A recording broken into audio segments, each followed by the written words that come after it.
بسم اللہ الرحمن الرحیم۔ اللہ کے نام سے شروع جو بڑا مہربان نہایت رحم فرمانے والا ہے۔ السلام علیکم، امید ہے آپ اور آپ کی فیملی خیریت سے ہوں گے۔ کیا آپ نے آج درود شریف پڑھا؟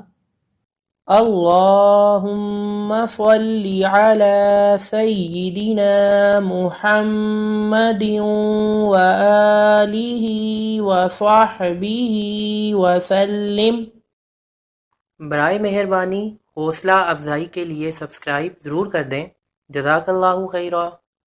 آج کا ہمارا موضوع یہ ہے کہ مصنوعی دانت لگوانے کی صورت میں وضو کا کیا حکم ہوگا۔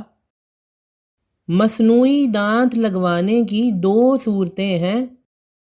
نمبر 1، ایسے دانت جو مستقل لگائے جائیں اور پھر آسانی سے نہ نکالے جا سکیں۔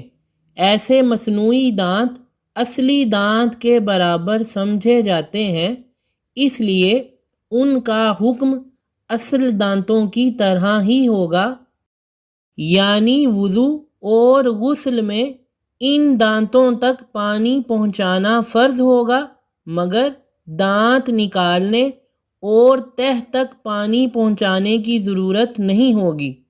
نمبر 2، ایسے دانت جو مستقل تو نہ لگائے جائیں اور جنہیں حسب ضرورت نکالا یا لگایا جا سکے۔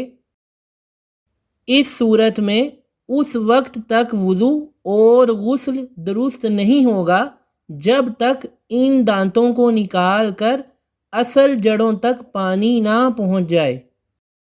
یہ سب مسائل آپ کو سکھانے اور آپ کی معلومات میں اضافے کے لیے بتائے جاتے ہیں۔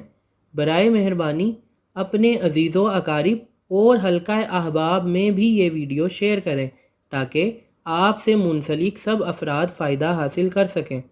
اگر آپ کوئی سوال کرنا چاہتے ہیں یا اسلامی مسائل کے بارے میں رہنمائی چاہتے ہیں تو ضرور رابطہ کریں۔ اللہ پاک آپ پر ہمیشہ مہربانیاں فرمائے، آمین ثم آمین۔